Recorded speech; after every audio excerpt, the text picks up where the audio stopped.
Hello, and on to levers. What we're going to be covering in this segment of video. So basically, we all know basically what a lever is. These are examples of levers.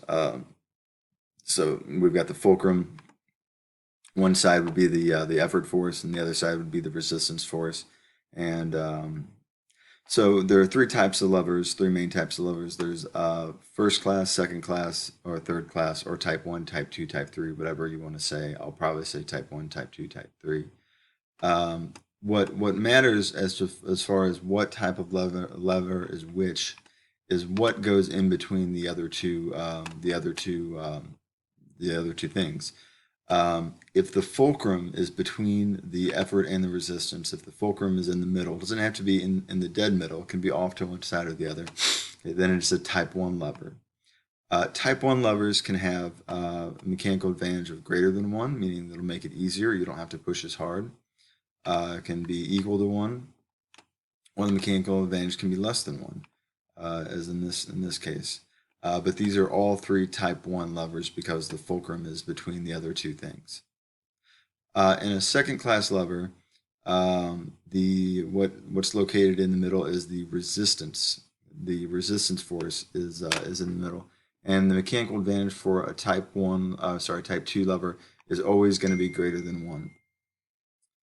Type 3 levers, I'm sorry, I guess I should have pointed out. So because the mechanical advantage is greater than 1, you're always going to use less force than the weight of the object that you're trying to lift.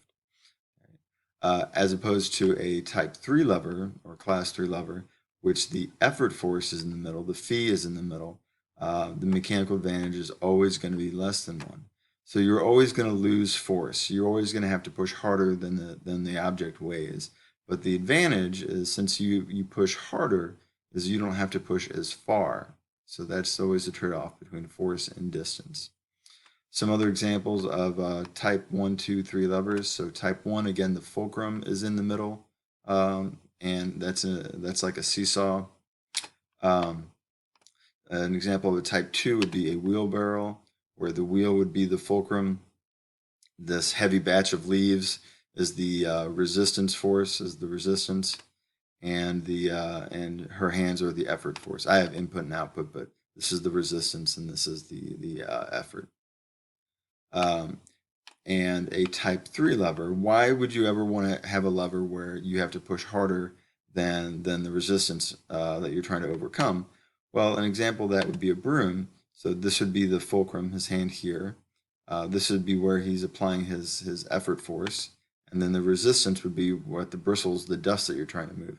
Now it doesn't take a lot of force to move dust, so it doesn't really, you're not really looking for a mechanical advantage greater than 1 there. But the advantage here is if you move your hand a little bit, the end of the broom moves quite a bit more, so that's your advantage. A fishing pole is also an example of a type 3 lever. So this is in your equation sheet, and this gives you the phi, the fur, the d, the dir. So for a type 1 lever, it tells you that the fulcrum's in the middle. For type 2, it shows you that the resistance force is in the middle. And for a type 3, it tells you that the effort force is in the middle. So you don't even have to memorize this, you just have to be able to use your equation sheet. So an example of a problem, I've got a second class lever that's 10 foot long with a fulcrum at one end. It is used to lift a 30-pound weight. Only 2.5 pounds of force can be used to lift the weight. What's the actual mechanical advantage, and where should the 30 pounds be placed?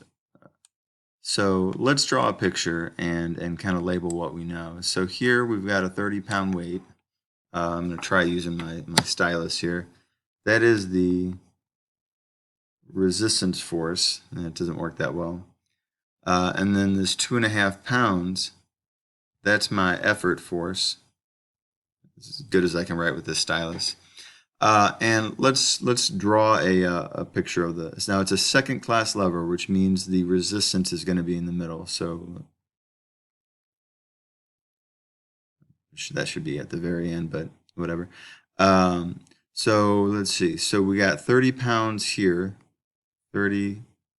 Oh, it's zooming me in. 30 pounds here, and we've got our, actually the arrow should be going the other way. Now this is going swimmingly. My 2.5 pounds. Oh, it's getting zooming in even more.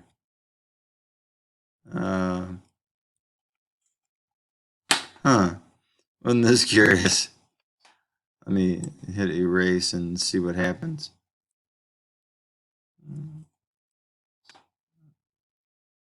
That didn't go that well. Let's try that again. So we've got our fulcrum, we've got our 30 pounds is in the middle, and then we've got our 2.5 pounds on the very end. It says first off, calculate the actual mechanical advantage. Well, AMA is equal to fur over phi. So that's going to be the fur we said is the 30 pounds, LB, and the phi is equal to 2.5 pounds, and that gives us a mechanical advantage of 12. Now, notice the units on pounds and pounds are going to cancel out. So the units of mechanical advantage are, well, there are no units on mechanical advantage. So that's something to keep into account. So let's see. So this is going to be our dir, and this is going to be our d. So it says it's an ideal machine, so we can use our ideal machine equation. Phi d equals fur dir, and the phi and the d are multiplied, and the fur and the dir are multiplied. So the effort force is 2.5. The distance of the effort, well, it tells us that it's a 10-foot long board, so that would be our distance of the effort. Okay. The fur is the resistance, which is 30 pounds, and it's asking for what is the dir, and what is the dir. So how far or where should we put that 30 pounds? Doing the math, you get that the dir should equal 0.833. Hopefully that was relatively clear. It's about as good as I can do with the tools that I'm given here. It would be a lot easier if we had a whiteboard and all that, but we make do with what we got. So, all right. So Project Lead the Way introduces the term moment here. I don't really feel like it necessarily needs to be introduced here, but the moment is equal to force times distance. I mean, it's very similar to work in the equation. As a matter of fact, the equation is the same. So I typically try to not introduce that really here.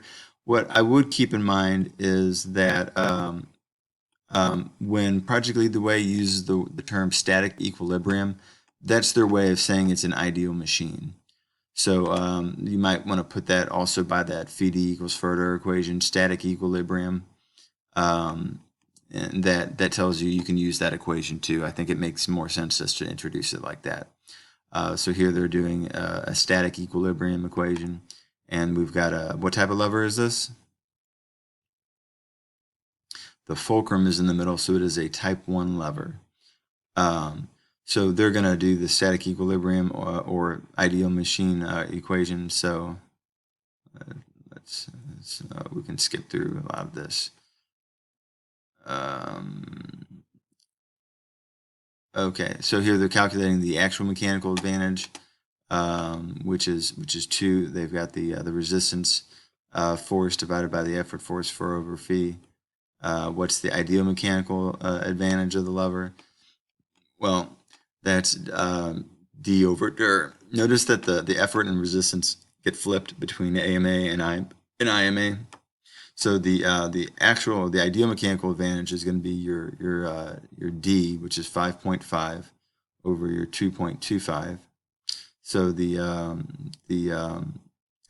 ideal mechanical advantage is 2.44. So this is a real lever. We're actually losing some mechanical advantage due to friction. So that's the last equation that you need to be familiar with is percent efficiency, and that is just going to be the actual mechanical advantage divided by the ideal mechanical advantage times 100. So here they're calculating the efficiency of the lever on the previous page, and the AMA was 2, the IMA was 2.44. So just taking those numbers, dividing and multiplying by 100 to get a percent is 82%. No machine is 100% efficient.